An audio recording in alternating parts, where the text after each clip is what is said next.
Bandit is specifically somebody who steals things, and I mean, here it could be like a stealer of hearts or like a love bandit. But I think that's just like an interesting. It's still a Wild West term, right? It's still a lawlessness term.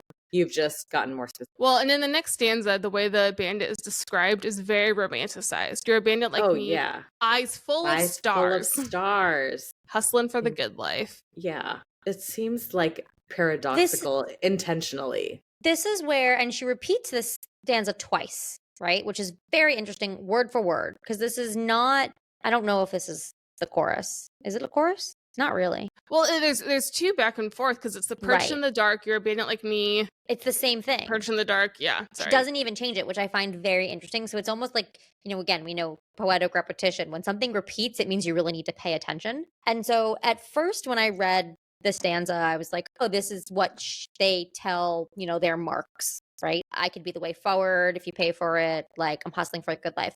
I actually think the first part of it, up until she sings, you're a bandit like me, eyes full of stars, is what they would say to their marks previously. And now they've met one another and they're like, oh, never thought I'd meet you here. It could be love. We could be the way forward. And I know I'll pay for it. So now it's about, oh shit, am I the mark? Because now I'm falling in love with this person who I know is potentially also trouble. Trouble.